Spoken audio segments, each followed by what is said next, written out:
حضرت امام حسین رضی اللہ تعالیٰ عنہ کا سر مبارک اور دربار یزید۔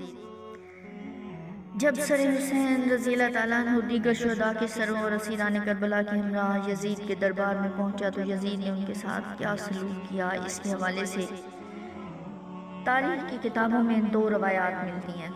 پہلی ایک روایت یہ ہے کہ جب شہداء کے سر اور اسیران کربلا یزید کے پاس دمشق پہنچے تو یزید نے دربار لگایا اور خاص و عام کو دربار میں آنے کی اجازت دی۔ لوگ اندر داخل ہوئے تو انہوں نے دیکھا کہ امام حسین کا سر انور یزید کے سامنے رکھا ہوا تھا۔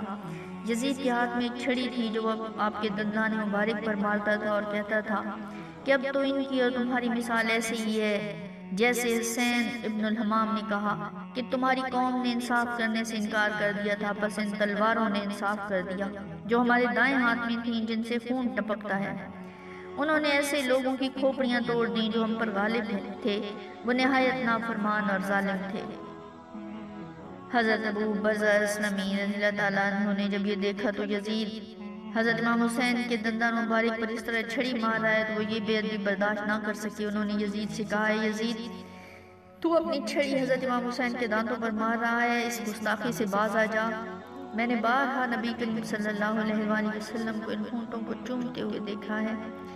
بے شک ہے یزید، کل قیامت کے دن جب تو آئے گا تو تیرا شفیع ابن زیاد ہوگا اور حسین آئیں گے تو ان کے شفیع حضرت محمد مصطفیٰ ہوں گے۔ یہ کہہ کے ابو برزہ رضی اللہ تعالیٰ عنہ وہاں سے چلے گئے۔ دوسری روایت یہ ہے کہ جب حضرت امام حسین رضی اللہ تعالیٰ عنہ کا سر انور یزید کے پاس لا کر اس کے آگے رکھا گیا تو اس نے مثال دیتے ہوئے یہ شعر پڑھا، اے کاش بدر میں قتل ہونے والے میرے اشیاخ بنو خزرج کا نیزوں کی ضربوں پر چیخنا چلانا دیکھتے۔ ہم نے تمہارے دگنا اشراف کا قتل کر دیا اور یوم بدر کا میزان برابر کر دیا ہے۔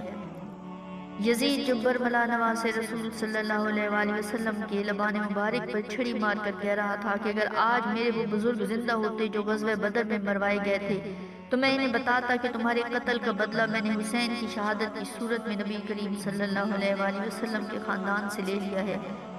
ایمان کی بات تو یہ ہے کہ اس کھلے اعلان کے بعد اس کے ایماندار ہونے کا کوئی امکان باقی نہیں رہا، نہ ہی اسلام، آخرت، جنت کے ساتھ یزید کے کسی تعلق کا کوئی بھی تصور کیا جا سکتا۔